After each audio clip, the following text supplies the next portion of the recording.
Good morning. Thank you very much for being with us. Howard is the former CEO and president of Starbucks, and you both, from the leadership point of view, you both impacted positively the society, the organization, from how you both executed, how you both deployed the culture on the organization. And in order to start this conversation, after that I'm gonna leave you both alone. Let me just share with you something that happened with me this week. Can someone share the screen? The slides, please. Hey, Howard, look at that. I ordered a Starbucks this week. And this is something that came to me, and I know that someone also from our team did exactly the same. Paulinha from communication. And look at that message. They say peace and let me read it. I'm going to close to say that is peace. Yeah, say peace, coffee, and a good day. Be happy. This made my day. So there is something that your culture has leader of the Starbucks deploying the entire organization. So I will leave you both now. Great example of positive leadership. Great example of servant leadership. And I have just one question, but I want to let to the end for you both to answer is that which one is the best coffee for Latin America? If it's Brazilian, Colombian, from Costa Rica, but you guys decided later on, okay? So Edival, the floor is yours. Thank you very much for lead that conversation, and enjoy. Thank you very much again, Bolis. Thank you for the opportunity. Thank you, Howard Behar, for being with us here today. It's a pleasure to have you here with our team from Brazil, Paraguay, Uruguay, Bolivia, and colleagues from the entire Latin America, and also from the US. It's an honor to have you here and to have this opportunity. I will start provoking you, Howard. In this company, in this region, we don't believe in this thing of servant leadership. We are here to squeeze people and to have results. How do you react to this statement? It's wrong, totally wrong. Results and treating people well are not opposites of each other. It's not either or, it's the and. Treat people well and get great results.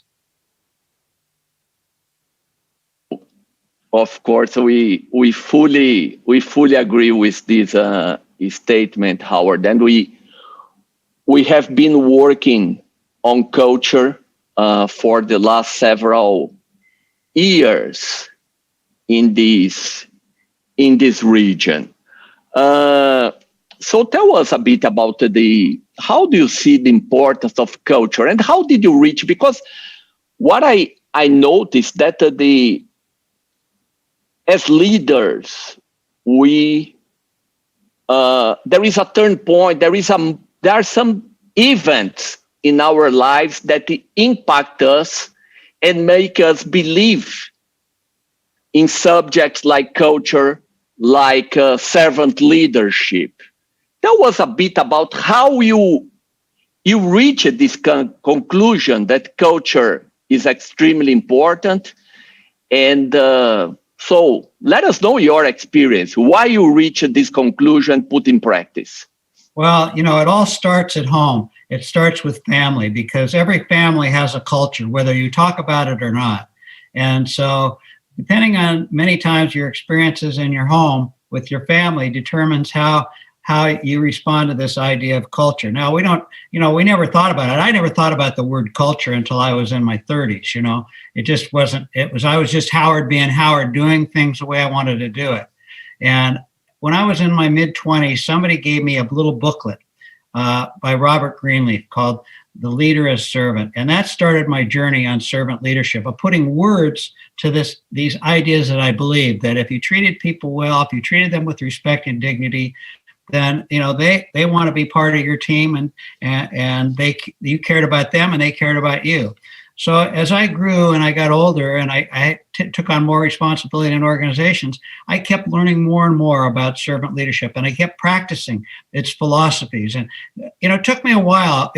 I didn't own it at the beginning. I didn't really understand it. It took me a while to make it part of me. And then it became part of me. And over time, I began to realize that culture was everything in an organization. And whether you think you have a culture or not, you do. Right? It depends. The question is, what culture do you want? And are you doing the things that enable that culture to be alive in your organization? And so, in a place like Starbucks, culture was everything. And it was the driving force. And the reason why is that, it was a natural fit for an organization like Starbucks, because we were in the coffee business, which is coffee. I call coffee the grease of life. You get up in the morning and you sit down and you have a cup of coffee, you start to think about your day. You meet with one of your compatriots and, talk about the business, or you talk about your life or what you did over the weekend over a cup of coffee.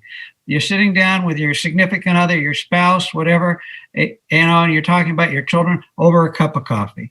And so coffee kind of was this natural thing to help create culture. And of course, right from the beginning, Starbucks said that, and it was a phrase that I coined, that we weren't in the coffee business serving people, but we were in the people business serving coffee. And that really drove Starbucks. That kind of thing really drove Starbucks. It was difficult to get fired at Starbucks for missing your numbers. But if you messed with the people, if you didn't treat people with respect and dignity, that was a quick way out the door. We try to help you, but at the end of the day, if that wasn't something you could do or sign on to, caring about people, then you didn't really belong at Starbucks, no matter how good your numbers were. And so, certainly a place like Starbucks, culture was the be all end all, and we paid all of our attention to it. I used to say, my day job is the people, my night job is the business. Very, very good, Howard. I heard a story. You mentioned that this begins in our home, in our family home. I heard a story. I know your dad had a shop. Yes. And I heard a story about some people buying bananas in the shop. Would you mind to tell us this story? Sure. I was about 9 years old, and my dad had a little mom and pop grocery store, and it's how he was an immigrant to the United States. He came from Bulgaria in the early 1900s. And anyway, one day I used to go after school. I would go to the store and I would, just hang around and try to help my dad, which I wasn't much use for anything. But one day I'm standing up at the counter. My dad is ringing up on the register. Now, this is in the days of a register that had 10 buttons across and 10 buttons down and had a crank, right? And so he would push the buttons, pull the crank, push the buttons, pull the crank. So I'm standing up there and there's some customers and he's ringing them up. And he said, Howard, would you go get me a bunch of bananas, please? And so I went to the back of the store and I brought the bananas up to the front. And my dad took the bananas and he put them in the customer's bag. And the customer left. And, I was not old enough to know a lot, but I recognized that he hadn't rung the bananas up on the register because I didn't see him pull the crank. And so I said, Dad, you forgot to ring the bananas up. And he said, Howard, not everything we do in life should we get paid for, or do we need to get paid for. Sometimes we do things in life just to help another human being. And those people that just left are not just our customers, they're our neighbors and our friends. And I happen to know they're struggling right now. They can't afford to buy fresh fruit, and they can basically afford to buy the basics. And so it was just my way of doing something for them and caring about them and not worrying about whether I got paid for it or not. And that lesson stayed with me my whole life. I didn't really understand its importance until I got older. But as I did get older, then I began to understand what it was all about. If we do everything in life because we think we're going to get something out of it, it's not much of a life. But if we do things simply because we want to help other people have a better life, it fills your soul and it creates a fulfilling life. And so that's how I've tried to live my life every day. Nurturing and inspiring the human spirit of myself first and then for others. And that's what I try to do every day. Thank you, Howard. It's a beautiful story. And I think everybody has an impact from our origin in life, and then you make the right decision, because it's also true that not everybody make the right decisions and take the learning that you had and to impact the life of the employees of the society, as Starbucks does today. In that sense, what are the tips you could give us to how to implement a strong, good, positive culture in an organization? A culture isn't a program. A culture isn't a sign that says, be nice, be fast, be clean. That's not a culture.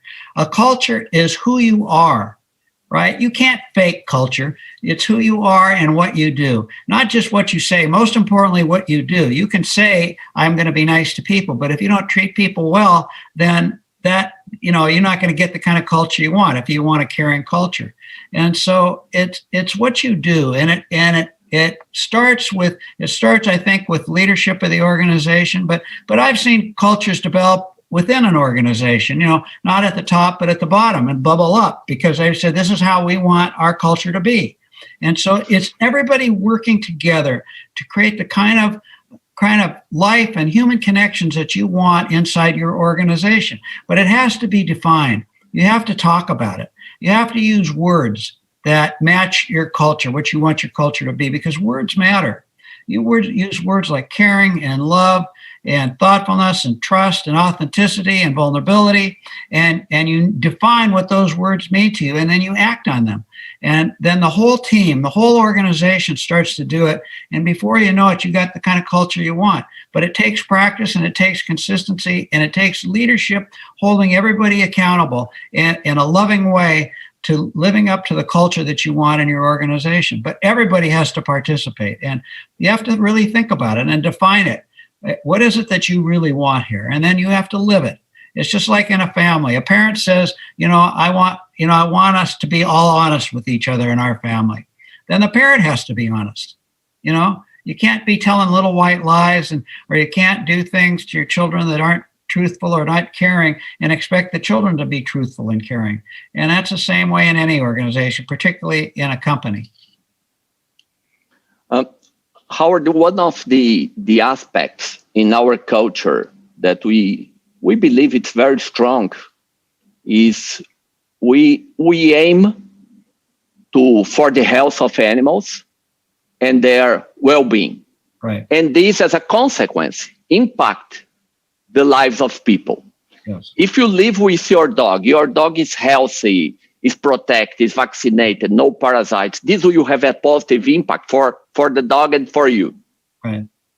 And the same when you eat a good piece of meat, that is also the production animals that we take care. It also creates bonds among people to eat a good food. Also the importance of the nutrition. So we really believe in that. But we also believe that there must be a match between your personal purpose and the company purpose. How do you live this in your experience in Starbucks? Well, you have to define what that purpose is. Why are you here? And you have a wonderful purpose, right? You take care of the animals that we all love. I have 2 dogs that we were talking about earlier today, 2 Havanese from Cuba, and they're my family. So what you do for those dogs, you're doing for me, and it makes a deep connection between us. And if I know that you care about my animals, then I'm going to care about you. And in your organization, everybody in the organization needs to understand what that greater purpose is and why you're here. And then constantly be reinforcing that greater purpose. And that's what that's the driving force. I believe that purpose drives culture, right? A great purpose helps to drive culture. It's not the only thing. And after purpose, then you got to you have to be passionate about it, right? And so if you have a purpose that's bigger than yourself, which I think all purposes need to be, they have to be more than you. It isn't about filling your pocketbooks. It isn't about those kinds of things. It's about serving humanity, serving the world in which we live, a purpose greater than ourselves. So you darn well better be passionate about it. You better scream it from the highest mountaintops. You better say, this is why we're here. And then you have to be persistent about it.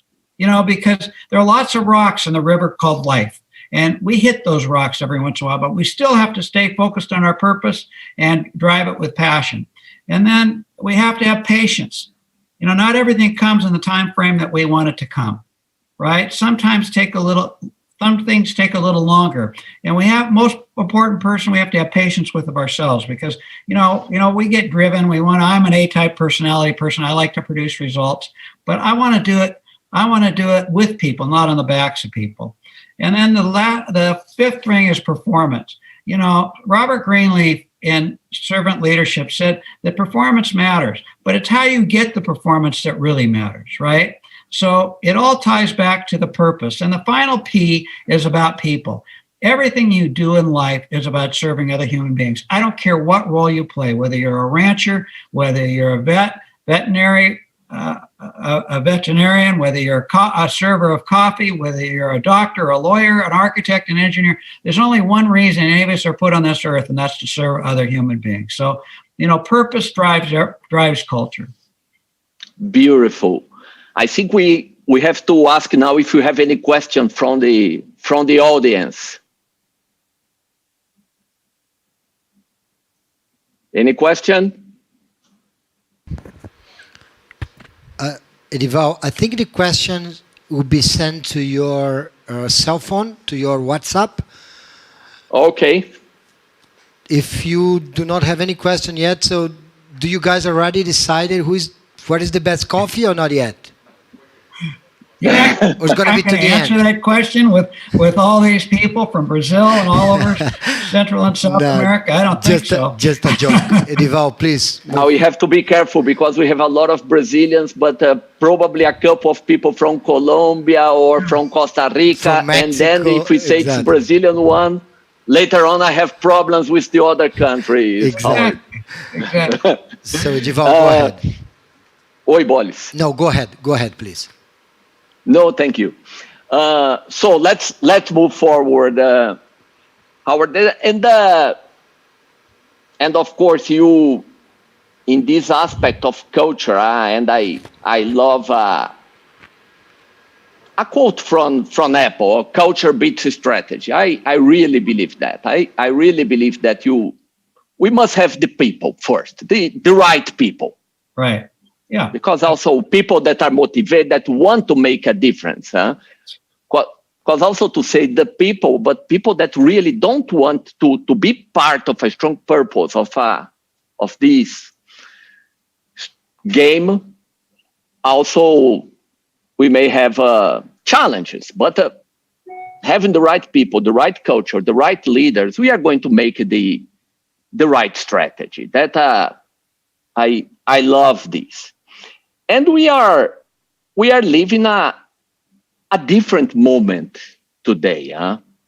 How do you see the impact of this moment on the culture of a company? May this impact the culture for the future and the leadership styles for the future?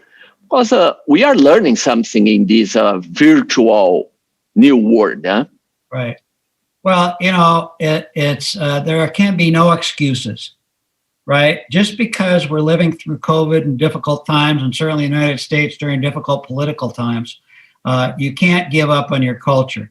It's still got to be people, people first. And I talk to a lot of Starbucks people, and I've been retired for a long time, but I still talk to a lot of Starbucks leaders, and I say, you can't give up on it. People are what drives Starbucks. People will always drive Starbucks. If you let go of that, you lose.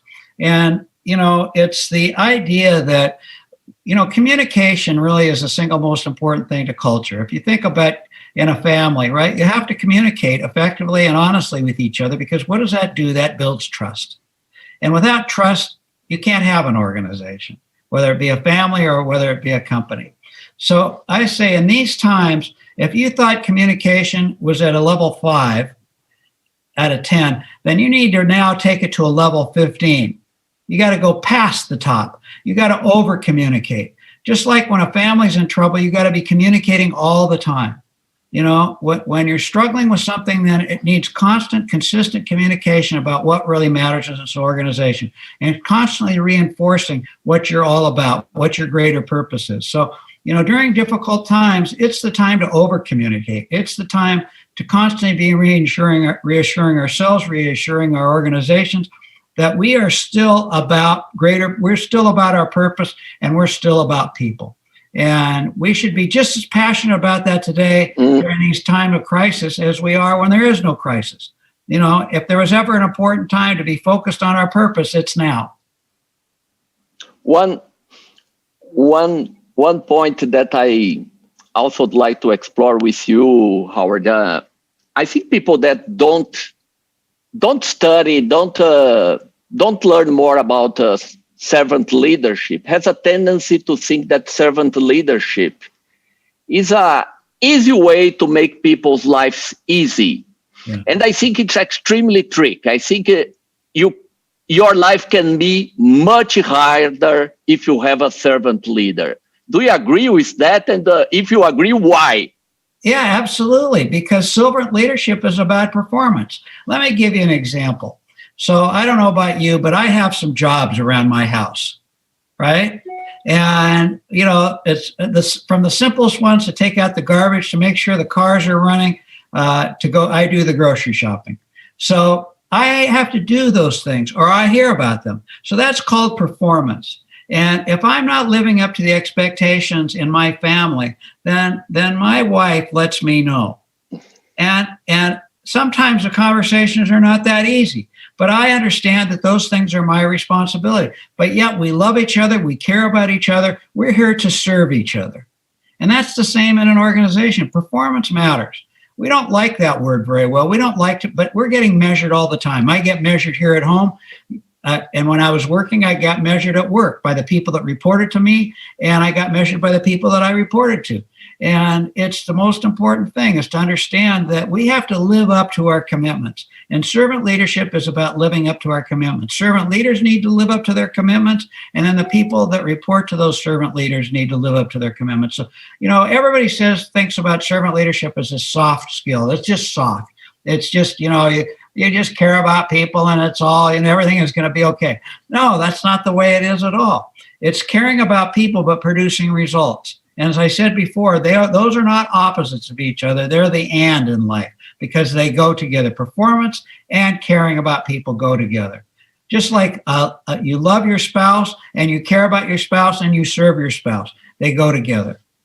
One that I like is, if you love your team, you love your people, you don't accept mediocrity, because you don't accept it from a son. You are tough for a son, right? Because you want the best for right. Your son, for your daughter. Right. Yeah, exactly. Mediocrity doesn't have a place in servant leadership. You know, the story that Robert Greenleaf talks about, you know, in his booklet was about climbing the mountain and getting to the top of the mountain. And the person that was the servant leader was the guide. And he helped them get to the top of the mountain. He didn't do it for him. He helped them get there. And so, you know, it was achieving the goal, but in a servant way. And one that I like, Howard, is they asked someone, what you do? And the leader answered, I'm a leader under evolution. And I will be a leader under evolution till the day I die. Yes. And right. So we talk a lot to the team. We have to be our best version first. And my best version from today has to be slightly better than yesterday. And with your experience, how to reach that? How to really to evolve? How to be your best every day? Well, first of all, you have to define who you are and who you want to be. And you have to think about the gap between those two. And it has to be written down. So I'll give you an example how I've done it for myself. So this is a document that I have here, and I call this a picture of Howard in 50 words or less. On this piece of paper, I've had it for 45 years. And on this piece of paper, it has my mission statement. It has my core values. right? What drives my life, both at home, at work, my whole life. And then it has how I do everything, which I've already talked about, my 6 Ps. So I live by that, and I drive my life by that. And every day before I go to bed, I have this little habit. I ask myself a question. I look in the mirror and I say, Howard, how did you do today? How did you do today against these things? Now, when I was working, it was not only these things, but in my performance with my people and my performance in the organization. How did I do today? And I had to be honest with myself. You know, there are days when I didn't do as good a job as I wanted to. There were days when I didn't live up to all my values on that sheet of paper. And I had to be honest with myself and say, where did I miss it? And how do I get better tomorrow? Because I may have not done so well today, but I have tomorrow. And so I'm constantly reinforcing that within myself of how do I push myself to be a better human being, number one, because that is the driving force. You know, your quote was one that I like too. We think we're human beings, but we're not. We're human becomingnesses. So we're in the process of becoming a human being. And that, you're right, that never ends until they put that last nail in the coffin. And then I'm not so sure then it ends. So, you know, who knows? But it's that driving force, and you have to write these things down. You bet. You know, I have a quote that I love and I've lived by. You know, if you don't know where you're going, any path will get you there. You know, absolutely. So you want to live life with intention. And you have not another one that I really like it also. You see, I did my homework. I studied a bit. Yeah. Luck is where opportunity meets preparation. It's so. How do you explain that? What does that really mean, and how are those opportunities in life? Huh? So I have to tell you where that came from. I was living in Portland, Oregon, you know, at the time, and I was kind of not feeling good about myself for some reason. And I looked up, there was this billboard, and on the billboard, it says, luck is where opportunity meets preparation. And that just went boom. That's it, right? That's it. Because, you know, people sometimes say, well, they're lucky, you know, in life. But the truth of the matter is, luck is where opportunity meets preparation. You prepare your life. You become a better human being. You hone your skills. You do things that make you better, not only where you work and your family, whatever it happens to be. And then all of a sudden an opportunity comes along. An example, let's say you're single and you've done all these skills to become a good human being. You take care of yourself. You dress well. You know, you have your hair cut, your beard trimmed, and a nice looking lady crosses your path. Opportunity, right? Yeah. And so you were prepared for that opportunity. You could say that luck came by, but if you weren't prepared for that opportunity, right, then the luck wouldn't happen because she would just pass you by. It's the same in your work life, right? You read, you read about other people, you learn human skills, you get better at being a good human being, you get better, you read about your work, you know, you read about veterinarians, you read about what other organizations are doing to improve their business, right? And all of a sudden an opportunity comes along and you see it come, an opportunity, a marketplace opens up, right, for you. So you identify a new opportunity in the marketplace to serve people and animals, right? And now, but you prepared. And so, yeah, the opportunity came along, and you might say that was lucky, but you were prepared for that opportunity. And that's what it's about, is being prepared for the opportunities that coming along and then being able to recognize them when they happen, right? Not just passing that pretty lady on the street and letting it go and say, gosh, I wish I had stopped her because maybe you'll never see her again.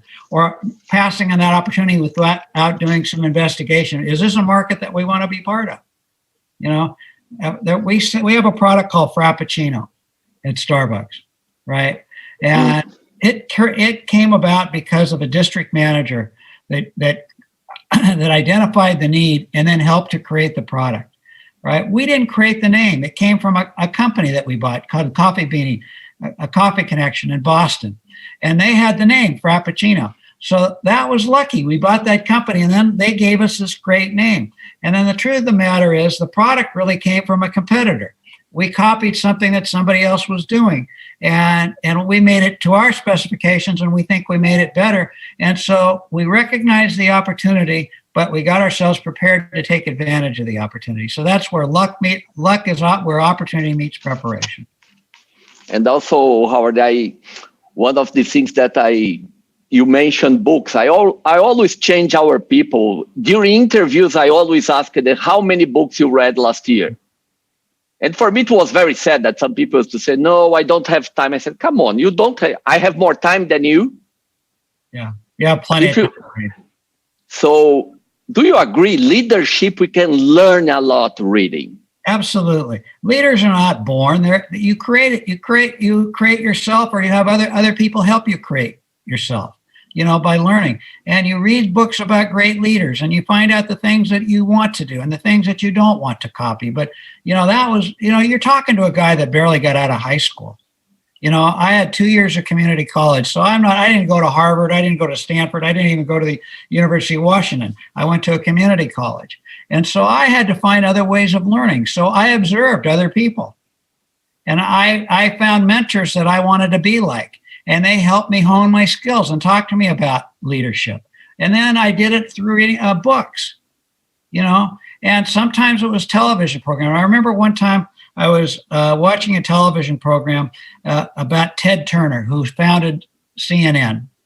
And he was talking about how he was so concerned about how his father would think of him and how he would perform, right? That he was always talking to his father about that. And I was thinking to myself, how all the lessons that I learned from my father, and the things that I didn't even know that I was learning. But we can learn from everybody. We can learn from everybody. The things we want to do and the things that we don't want to do. Exactly. No, great. And the other thing regarding opportunity that I would like to explore with you, Howard, we sometimes underestimate the opportunity. I have a good example here, a message to our swine team, that we have a great vaccine today, that we are great. We are doing great. No question, we are growing 30, 40%. But I also challenge, say, why not 60, 70? Yeah. And I heard a story about a coffee shop that you had in the US, and it had a great revenue, but the rental was extremely expensive. Yes. And you came with the idea to open another one, right? You remember this story? I absolutely do. Tell us. Yeah. So it was in Vancouver, Canada, Vancouver, British Columbia. And it was on the corner of Robson and Thurlow, which was probably at the corner of what we would call it the corner of Maine and Maine. And I don't know what that would be in Rio or whatever. But where everybody in that city sometime during the year is going to cross that corner. And so we had a high performing store. It was probably one of our best performing stores in the company. And, the problem with that store is that it had what we call a demolition clause in the lease. And that means that a landlord could come and say, we're asking you to close the store down because we're going to tear down the building and build a big building. So I said to the real estate person, I want you to see if you can get that corner across the street. 2 stores on one corner. Oh man, that was a risk. And she said to me, what happens if I get it? I said, well, we'll figure that out when you get it. And so, she was really aggressive, and I thought it would take her, a year to get it. She came back in 6 months and said, we have that corner. And I said, really? And so now I had to make a decision. And I said, well, if worse comes to worse, we can close the old store and sublease it, and we'll have the new store. So we opened the new store. The day we opened the new store, we doubled the volume on that corner. We were doing $1 million in one store.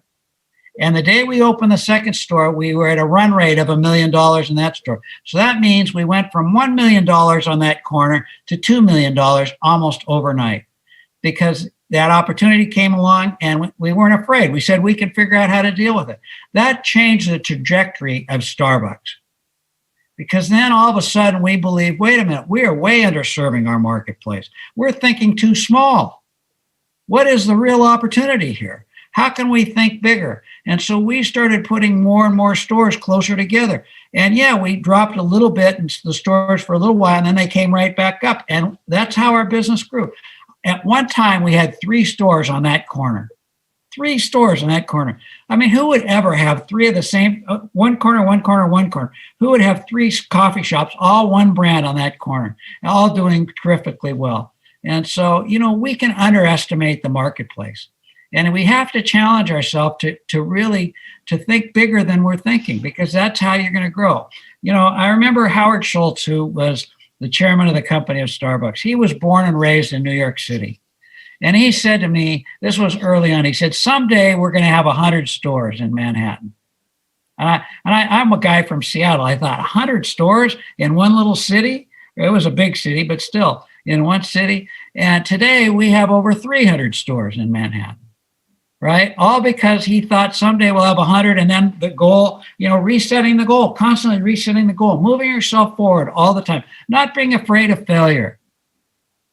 Better to shoot for the stars and hit the moon than shoot for the moon, and fall back to earth. That old adage holds true.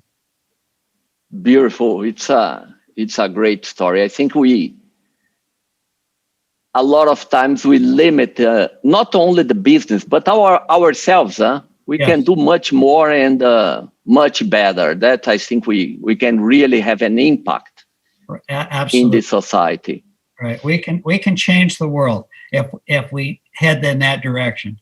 And if there's anybody that could change the world, it's you guys, right? Because you touch everybody in the world. You touch everybody, right? You touch people that just have pets. You touch people that are eating, right? You touch everybody. In that respect, Howard, and take advantage of the hook. Brazil is launching a new campaign, Brazil, Paraguay, Uruguay, Bolivia, named A New Horizon. It's about a new future. Because I think the concept is, what are we learning with this new situation? And I believe this will be worse if we learn something and we change something for the future. In this concept, what a new horizon would mean for you, for your life after this tough phase, especially in a country like Brazil, we are facing a tough moment now. So right. What means a new horizon for you? How we are going to live this and what you expect that we learn it?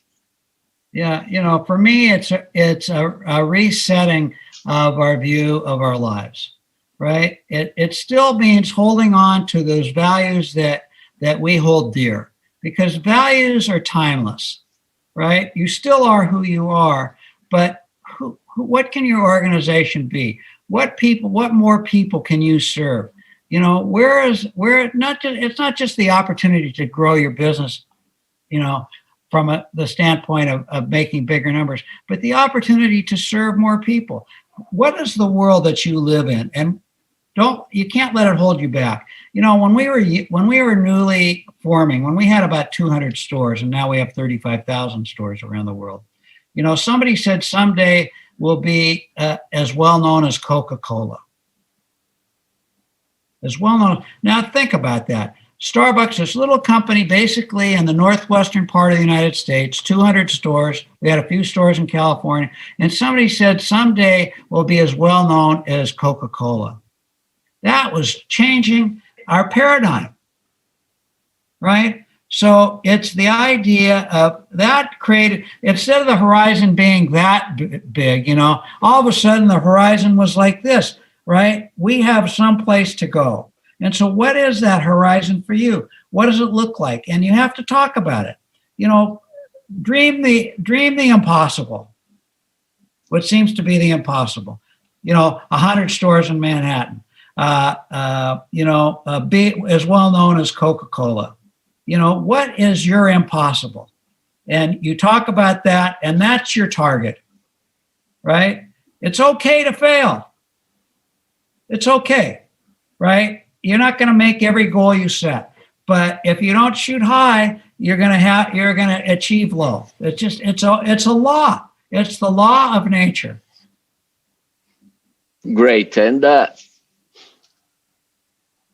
for me, we say here, we need a telescope to go to the future, to see the future, but we also need a microscope to make it happen today. Right. How do you see this combination of dream and execution? Execute every day, because of course, if I only see the future and doesn't build this future today, it will not happen.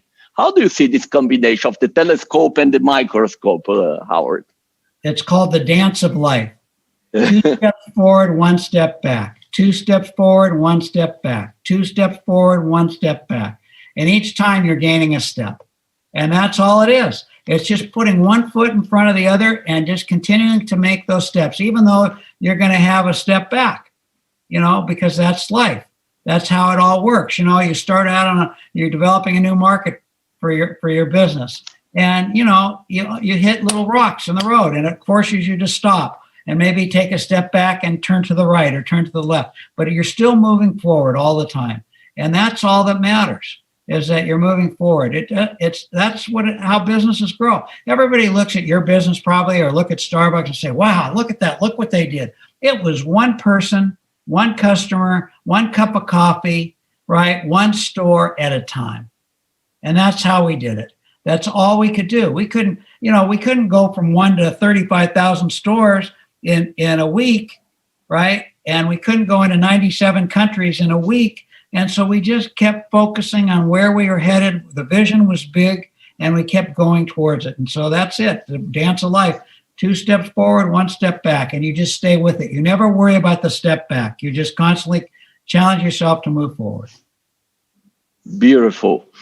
And in this dance of life, Howard, we certainly face challenges. And this moment is not an easy moment. We have days that we are great. There are days that we want to touch people, to see people. It's and sometimes it's still here we have to be very confined. Yeah. And we know there are days that we are better, but in the end, I also remember that there are people that face much more challenges in life. Huh? Yes. I know that recently you faced a big challenge. You had a stroke, right? Yes, that's right. Oh, you did your homework. So what have you learned? How this changed your life and your mindset? What you have to tell us about this phase we are living now, and how this one day will be over, I'm sure. But your words, please. Well, that was a very difficult time for me, and it came out of nowhere. I didn't expect it, and it was a serious stroke. And fortunately, I got the kind of medication that I needed quickly, and it saved me. But I still had problems. And I'll tell you what it did. It really focused me on what I'm here to do, which is to serve other people. And it did that. And the second thing it did, it made me realize that I can overcome anything. Maybe my left side isn't so functional as it used to be. My balance isn't as good as it used to be. But my right side made up for it, and I enhanced that right side. And, my words didn't come out as well as they used to. And I had to keep practicing and kept focusing on it. And what I realized is that I can overcome anything if I put my mind to it, as long as I'm focused on my greater purpose. I kept going back to that, right? To nurture and inspire the human spirit every day, beginning with myself first and then for others. To nurture and inspire the human spirit every day, beginning with myself first and then for others. Because what I learned during that time, that I had to be okay with me. If I wasn't okay with me, then it was very difficult to serve another human being. And so I knew I had to take care of myself in order to serve other people. And so I did that. And in that journey, they combined together. They became one. I took care of myself. I helped other people. I took care of myself to help other people. And I became unafraid. And I got through that time. And it wasn't an easy time, but I made it. And so I'm here, knock on wood, I'm here today to talk about it. It could have gone the other way, but it didn't. But you focus yourself back down again. Just because you're in turbulent times or something goes wrong. You know, my wife is an oncology social worker. That means she deals with people that are usually the families and people that are dying of cancer. And what she's learned is that those people live in the moment, you know, because they stay focused on where they are and where they want to go.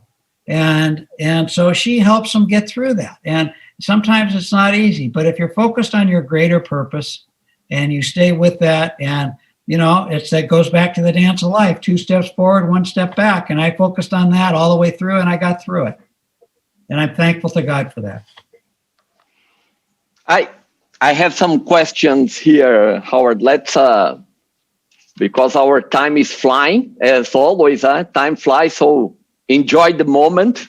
That's, I think, is the one here is thinking about the pandemic and our customers at this moment, especially in this part of the world, are still very, with very restricted access. How do you believe would be the best way to serve them and delight them with our values and our mission? High touch. You don't have to touch them physically to have high touch. When was the last time you took a note card and you wrote a note to that person? And just not about how's your business, but how are you doing? Ask them a question. How are you doing? What can I do to support you? Right? You can use Zoom. I mean, look at this tool. It's incredible. Here we're sitting halfway across the world and we're having a conversation. We can see each other's face. We can see our smiles. We can see our friends. We can see our emotions.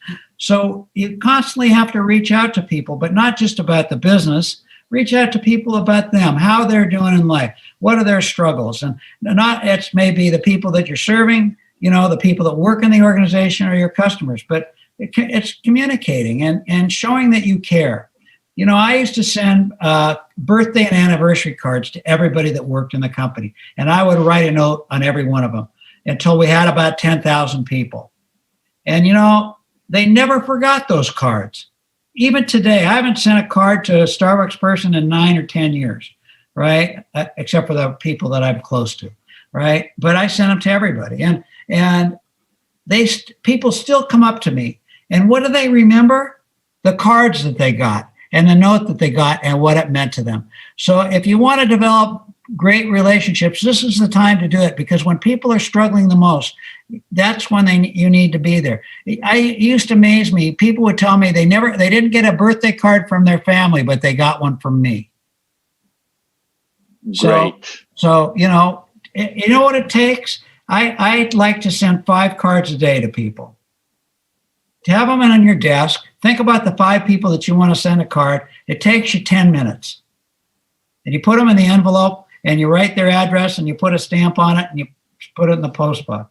Or call them on the phone, whatever works for you, but show that you care. People don't care how much you know. They want to know how much you care. And that's where you got to focus, because that is going to help you grow. It'll show that you care about your people and the people that you're serving. And it's amazing what happens with that. So COVID can't be an excuse, right, exactly, for caring about people. COVID is just something we're dealing with. We're going to get through this. There have been worse times than this. And I fully agree, Howard. And I think now more important than to talk about the product sometimes is to call in, how are you? How is your family? Yeah, right. That's it. I think you already answered this one, but I think it's important. And here comes again the subject. How could a company implement servant leadership in an environment of pressure for results? Well, I mean, I don't understand that. Does it? I mean, you can treat people well and get results. You can love your people and treat them with respect and dignity and get results. Having a whip and beating your people doesn't get consistent, ongoing results. It just creates fear in an organization. And good people won't stay in that kind of organization. Your best people will leave in the organization that abuses people. The great people, the good people want to be in an organization that's positive, that's caring about their people, that treats each other with respect and dignity. And I use the word love, that loves their people. And you love each other, not in the same sense that you love your wife or your children, but in that sense that they're a human being and they're worthy of our love. So that's a false equation. You can expect high results and drive for high results without abusing your people. That's just a cop-out. You know, it's like the old adage. I remember somebody said, we're getting so big, how can we expect everybody to care? And I said, how can we not expect everybody to care? The bigger you are, the more you have to expect people to care, and the more you have to talk about it. You know, and you know, I would, you know, if you're thinking that way, you know, try to work yourself out of that, because whoever is thinking that way, you need to move away from that, because that's a false equation. Fully agree. It's not results or love, it's results and love. And I think your statement before that, the question is not if the results are important. The question is how you are going to get the results. That's right. Get results for a while doing it the wrong way, but over the long term you can't. Exactly. I would like to know Mr. Behar's opinion on how self-knowledge can help in strengthening culture and serving people. Well, I think it begins there, because if you don't know who you are, why did you join your company? Right? I mean, you know, I believe, you know, I talk to a lot of college students and they say, well, I've just got to take a job. And I said, what do you mean you just have to take a job? Why are you thinking about taking that job? How do the values of the organization fit with your values? How does the mission of the organization fit with your mission? But in order to do that, you have to do your personal work.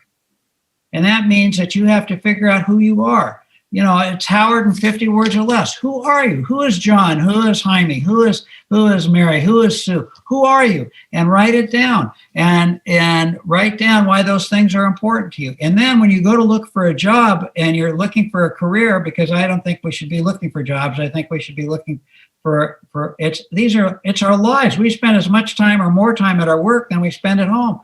So it better be aligned with who you are. So when you sit down and to go have an interview with somebody in a company, I mean, you have a responsibility also to ask questions. You have a responsibility to do research, right? But if you don't know who you are, then how can you compare those two things? Right? Impossible. So you're not a victim when you're looking for a job, right? Take charge of your destiny and figure out who you are and what matters to you, and then use that as a filter to decide where you want to work and what kind of people you want to work with. And that requires the self-work of understanding who you are. It's not easy work, but it's really eminently doable. And if you ask me what I would advise everybody in your organization to do, figure out what your 8 to 10 core values are in your life. What matters to you? And how do you want to live your life? And write those things down. You can write them in pencil, right? You don't have to write them in ink. You can change things at any time you want to change, but at least start with something.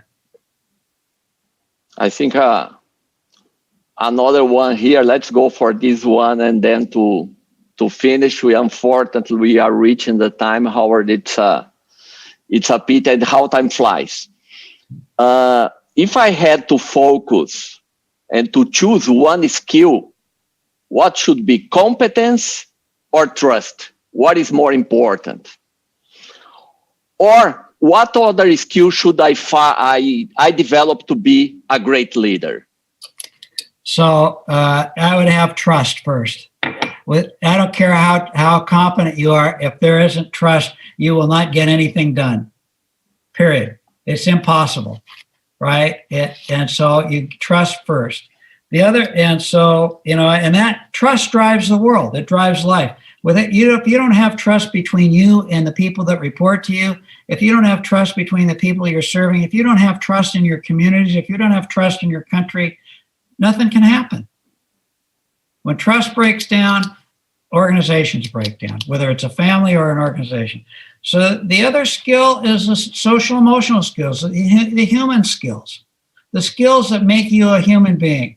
And we have to constantly be honing those skills. We have to be learning. We have to be accentuating the skills. We have to hold ourselves accountable for developing those skills.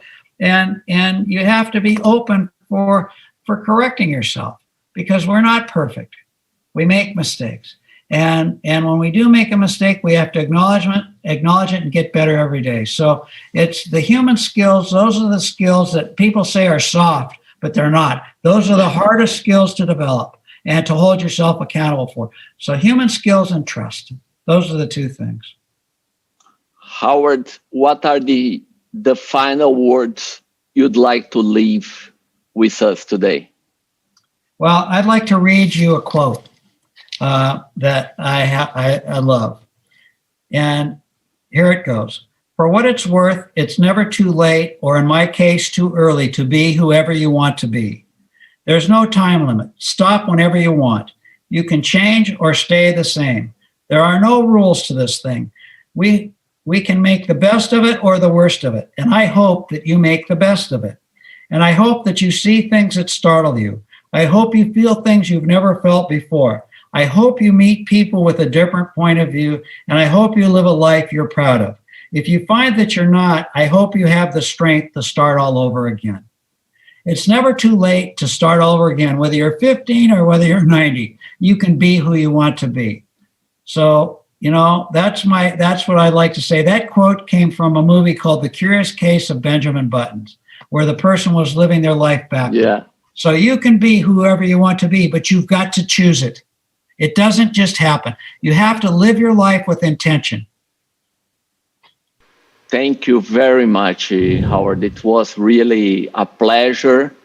And on behalf of the entire team from this company, I would like to say thank you very much and congratulations for your journey and for the impact you are having on people's lives and improving people's lives. Thank you very much. Well, thank you very much. And thank you most of all for caring about my two little dogs. Okay, Tucker and Sprite. That's the thing. I appreciate it. Keep doing that, and you're going to have even better success. Thank you, Howard. Have a beautiful day. The sun already rose in your place. It's day. California, the sun just came up. All the best. All the best. Take care. Thank you. Very good, Thank Howard. you. Very good, Edival. Thank you very much. Thank you for inspiring us. Thank you for the beautiful conversation. Thank you for the true conversation. Thank you for exactly like you said. We always have the chance to reinvent ourselves and to restart again. So really appreciate it. Thank you very much, you both. Muito obrigado, Edival. Thank you.